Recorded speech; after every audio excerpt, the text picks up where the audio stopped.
Disability is when you have a special requirement, or a special need that require you doing something a different way, or you doing something a special way.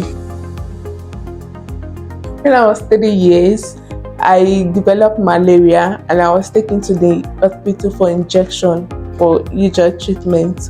So we came back home, and after some days, my parents started noticing some funny and strange symptoms. Like I couldn't hold my pen like I used to, or my spoon. I was shaking. My muscles were contracting. I couldn't do stuff like I used to before. And after some days, it got to a point I couldn't even move my body on my own. I was just on the floor.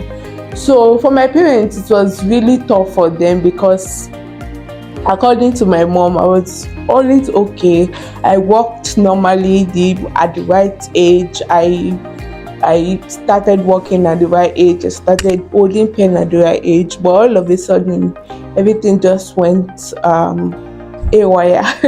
So it was tough for them. Like, and I'm the first one. It was really, really tough for them. It was they were in denial. Like, all of a sudden, how did this happen? That's why they have a different story, because they don't believe that I have a cerebral palsy. They believe it's the injection. When they went back to the clinic, they discovered that the nurse that gave me the injection was no more working there. So it was really tough for them as a first time parent. And for me, it was tough for me too, because I was always in pain, always in discomfort. Like I was always asking questions like, why am I going through all this pain? Why can't I, go to school like every other child? I was always sad. So it was tough. It was really difficult for me to accept that okay, I'm different. I think the first thing will be the mental illness, OCD, and severe depression. I feel like sometimes, not even sometimes, I feel like living with a mental challenge is more taxing and difficult than living with a physical challenge. For me, I feel it's more difficult. So I think that is one thing I wish I could change. And I secondly, to be self-consciousness. Like, regardless of the fact that I'm very resilient, I wish I could change the fact that I'm too self-conscious when people are looking at me while walking. I'm always too, like, sometimes I get so angry, like, why are you looking at me? Just face your front and keep going. Yes and no. No, because I feel like God doesn't make mistakes. I feel Allah doesn't make mistakes. I feel like I've impacted a lot of people, and like I feel my life is beautiful, right? My life is very beautiful, and I feel like there are some things that I won't be able to do if I didn't have this condition. I feel like in a way the condition is even a gift to serve others and do stuffs. For example, I graduated 19, right? And I've been able to do so many things. I'm successful. I'm successful. So that's it. I think that's why it's a no. And yes, because yes, there's no how. If you're living with a special need, there will be some times where you feel like, oh, why me? Why is this thing there? Why can't I just do this thing easily without any challenge? So I think it will be in the working area, in the working aspect, in the shaking aspect, and yeah, that's it. It has been like this. So because I remember a time in university when I was trying to sign, and because I shake while writing and my handwriting is quite terrible. So a guy that saw me and was like, which kind of style with this one? He made a joke out of it, and everybody just laughed because he didn't know it. He thought I don't know what he was thinking, but I felt really embarrassed. But I've learned how to, extend grace. Like, maybe this person doesn't really understand because my condition is quite unique. When you see me stand, you barely know that okay, anything is wrong with me. But when some people will even say, "Oh, I'm pretending," or "I'm working this way and I'm pretending," so I just smile, be like, they don't understand.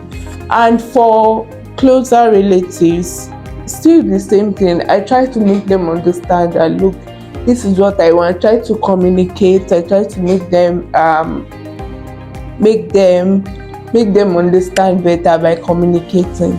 So but then people that I feel that they are unreasonable and I can't deal with, I don't have any relationships with them. So I don't call everybody my friend. I can be friendly with you, but I can't, the word friendship, I can't use it for everyone.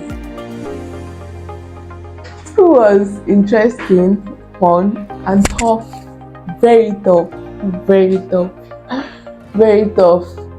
Um, if you're living with a special need and you're schooling in Nigeria, you agree with me that it can be tough. Working, you have a special requirement. People say cerebral palsy is not an intellectual challenge.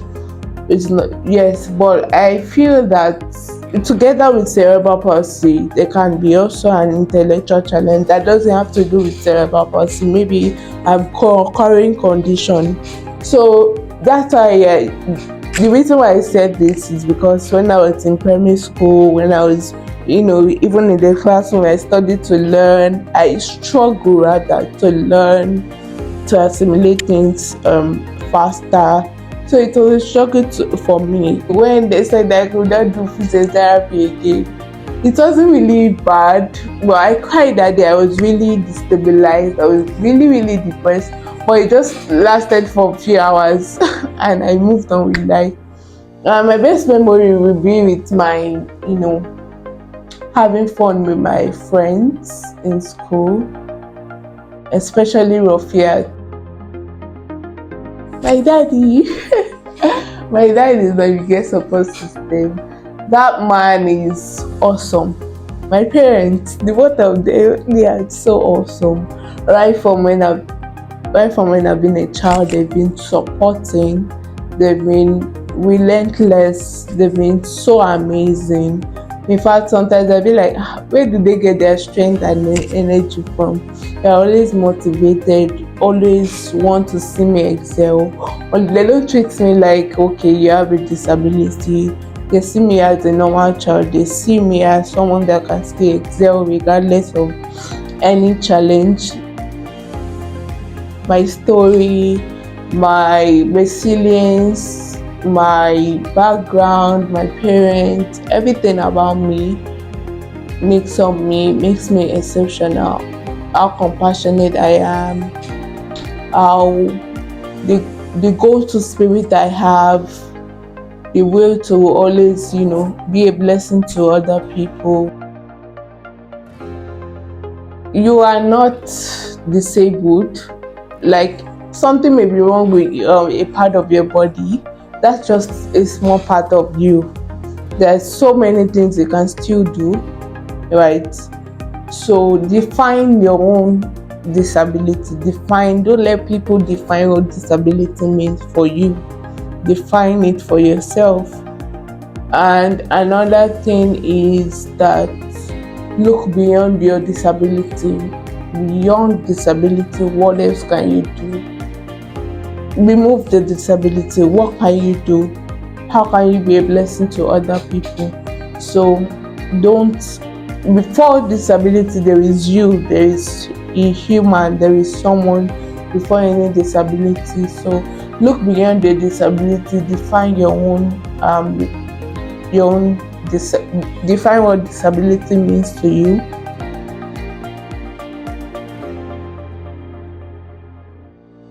I think it's be about garlic. My phone. I think writing poems. if you cross me, my baby will look like you, so you have to cross me back. Or if you don't if you don't look for 7 stones and use throw your teeth on the pan, another one will not grow back. Plantain now.